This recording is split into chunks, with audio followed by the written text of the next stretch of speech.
Hello friends, and welcome to Figure Study, where it's happening. We are taking a look at Studio Series Bumblebee movie Soundwave. As you can tell, we're starting in robot mode this time because I feel like there's more to say about the alt mode in this case, just because of everyone's reactions to it. But the robot mode is pretty darn spectacular, let's be honest here. Soundwave looks the part of Soundwave from the Bumblebee movie. It's great, and I love this design and how it actually manages to combine the design elements of like a live action movie with a more classic look. This is very much live action Soundwave, but it's also very obviously derived from G1 Soundwave with a slightly different shade of blue, but like the overall color separation is pretty much spot on with like, I guess Soundwave had more silver, but like, the blue for like the calves and feet and torso and shoulders and biceps and stuff, but then the thighs and forearms are a different color. The shape is not too off from the G1 design either, with like the boxier shoulders, obviously the big chest that has the flip open door. When you push the little button, and the door pops open and reveals a cavity for Ravage to sit in. Fingers crossed my order Ravage gets here in a timely manner, because they, as of this recording at least, they had them in stock at Hasbro Pulse, and I ordered him and Legends Shockwave, so we'll see what happens.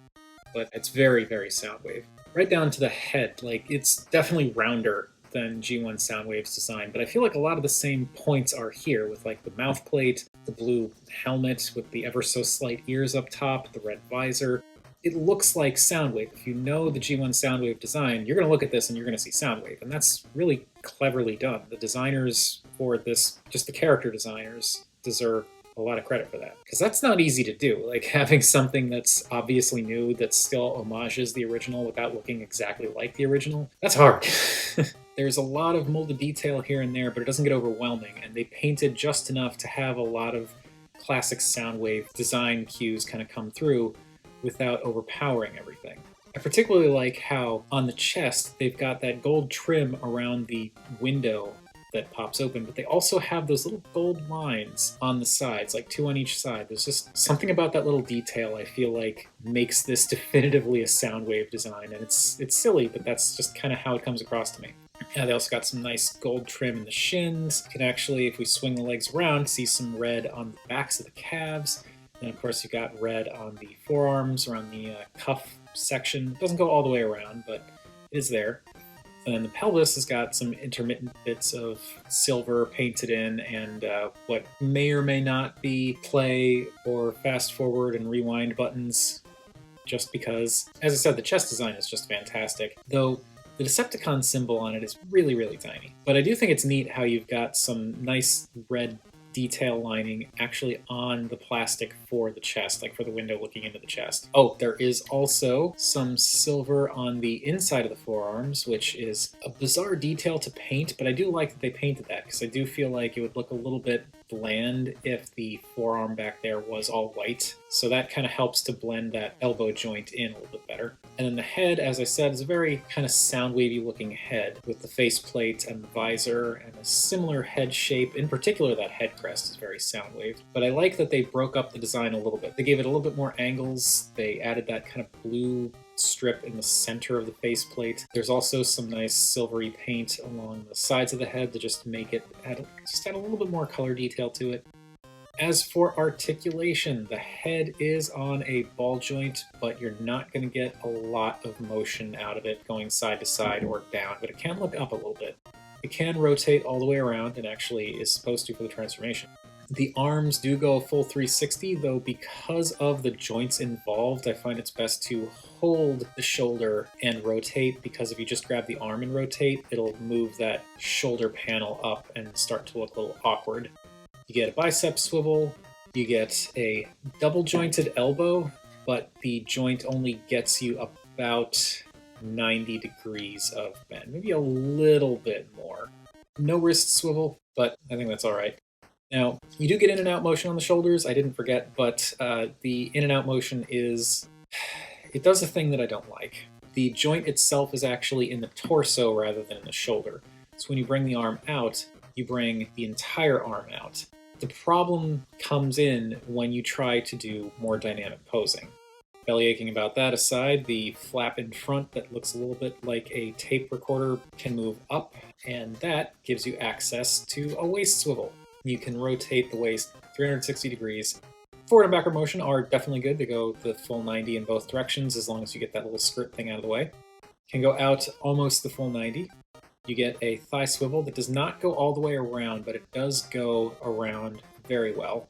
It just kind of stops at a certain point because of the molding. You do get a double jointed knee with a joint kind of at the lower part of the thigh and then a joint where the actual knee is. And if you use them both together, you get slightly over 90. It gives you a kind of a weird looking gap in the knee if you do that as well, but because of the transformation, you can actually move this white piece forward to fill in that gap a little bit. And the ankles are actually very well articulated too. They can go forward a bit, back a lot, can tilt inward beyond, well beyond 90 degrees, and then they actually also rotate. In terms of accessories, the rifle is different from the kind of rifle I'm used to seeing Soundwave using, but I don't care. What's weird about the rifle is it's obviously molded in the same blue plastic as the rest of Soundwave's, or most of Soundwave's body, and then they painted it this kind of really dark gunmetal-y gray color.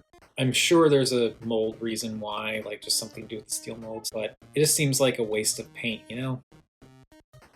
And the shoulder cannon is very nicely molded. It's very reminiscent of Soundwave's original design, though it tapers in the middle, which does definitely make it stand out a bit, and there's way more molded detail on it.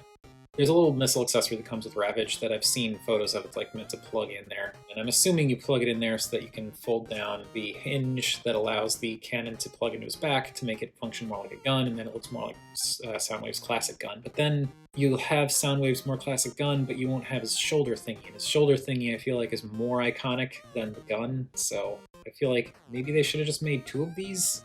It would have fit, you know, thematically. Suppose I could always try and get a second Studio Series Soundwave just so I could get a second one of these. And then you have a properly kitted out Soundwave. If you wanted to, you could also store the gun on his back because you've got two peg holes back there. So you can store the gun. If you really wanted to, and you didn't want to have the cannon over his shoulder, you could fold that peg in and use the other peg to have that plugged into his back as well. I don't know why you'd want to do that, but you could. And I think that's about all I can say about Soundwave's articulation and accessories and all that stuff. Now, in terms of size, he is a little tall for a Voyager. No complaints. I feel like that works pretty well. From what I understand in terms of the intended scale of the Bumblebee movie, that Legends class Shockwave is kind of a joke, because Shockwave is supposed to be bigger than Soundwave, but whatever. I don't know, I don't have the Legends figure. Maybe it'll surprise me. But Soundwave is still pretty big for a Voyager, which is totally fine with me, as I said, and he just looks great. As for that transformation, well, first off, you want to remove the accessories, of course.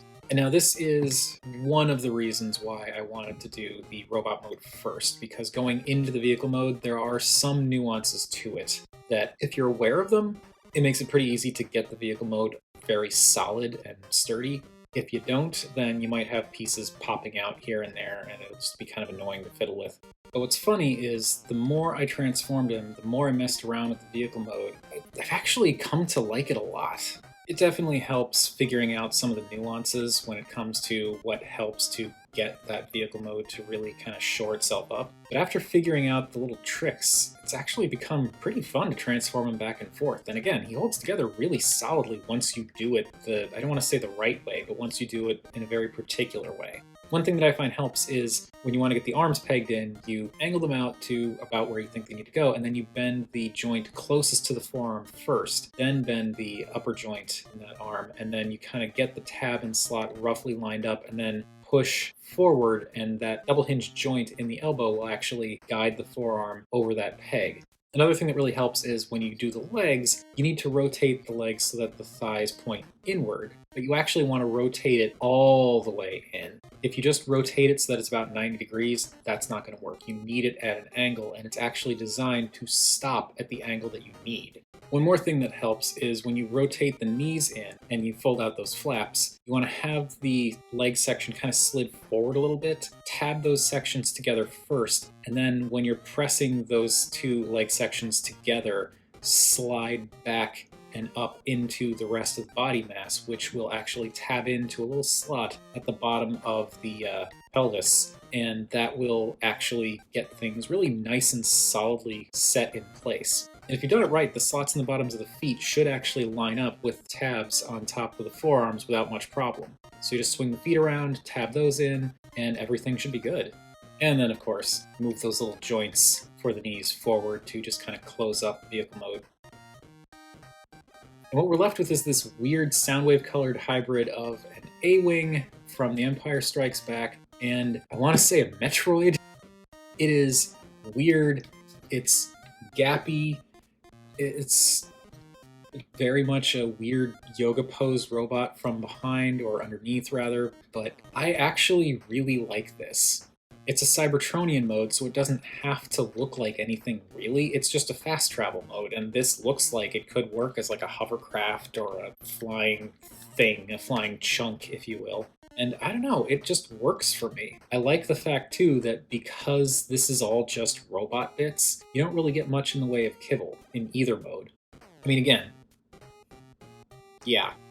The robot mode, there was no kibble on it because it's all just meant to do this, and that's really, really cool. I also like how the way that this transforms, you end up, at least when you're looking at it from this angle or from this angle, like almost all of the white gets covered up. You get a little bit in the front here and on the sides, but like those forearms, which are a lot of white, are covered up by the feet now, and that kind of blocks off some of that color and makes this chunk look a little bit more cohesive. You can also attach the weapons on the sides. They're meant to plug into the pegged holes on the sides of the forearms, and you can peg them in, and they sit at kind of an angle, but they work. And now Soundwave has his guns mounted to the side, and that is fine. If you want to, you can also take advantage of the screw holes, and I feel like that works a little bit better than plugging them into the sides, so that's one way to do it. But I posted about this on Twitter, actually, and on Instagram, but I figured out, like, I know there are third-party kits or fourth-party kits that they've made, like, little attachments that allow you to attach, like, the cannon to the center to make it look more like an actual hover tank, which it would look good if you could attach this here, and I really don't understand why they didn't do that, because this panel here flips around for the transformation, so they could have just put a peg hole right here, and you could just peg this in here. But here's the thing. I was thinking about getting an upgrade kit for this guy so that I could use like an attachment and have a little center cannon on there. But you don't actually have to do that. All you have to do is detransform this section here. So you just pop this up, rotate this panel around, and this is what you would do to go into the robot mode, and then rotate this smaller panel around, and that gives you peg holes on the top of the tank. And you can just peg his weapons in there. And yeah, that means that that window, or fake window, on the top is gone, but now this looks way more like a tank. Like, this thing has artillery and a gun, like, on the top. So I feel like, I mean, again, I don't think it's necessary, and I think the other look for it is fine as well, but like, if you want this thing to look like a hover tank and you don't want to spend the money on some kind of third-party or fourth-party upgrade kit, just flip this panel back around. It's a surprisingly elegant solution. I'm surprised it's not even like, it seems like the kind of thing that they would have mentioned in the instructions as like an alternate mode or something. Though personally, I feel like this is fine, because here you've got the guns kind of up to the sides, still prominent, still obviously making this guy look like he could do some damage, and then you still have that nice kind of window detail on the top. Also, I think we can all appreciate the fact that Soundwave is so devoted to the Decepticon cause that he's willing to charge into battle taint first. As far as size goes, it's a little bit weird because Soundwave's basically just pancaked. He doesn't really mass shift so much as just curl his limbs up and around to make a square. So he is relatively flat, not particularly long, but wide, because, you know, his arms and legs are just tucked around both sides. So I feel like mass-wise, he may be a little bit small looking for a Voyager, but, you know, the robot that you get out of it is rather tall. And the thing is, too, like, even though his torso is hollow, there's some nice heft to this. Like, it's not, you know, he doesn't feel like a leader class figure. He's not, like, super chunky, but, like, this feels pretty solid. It's got some nice heft for what it is. And as I said before, like, when you get this guy transformed in that very particular way, again, it's very particular. I wouldn't say it's, like, challenging. It's just, like, very nuanced. Not fiddly, but nuanced. But like if you get them transformed just right, this holds together really solidly, and it just feels good. I guess the best way I can put it is I strongly disagree with people who've been hating on Studio Series Soundwave, in particular as alt mode, because I like this a lot, actually.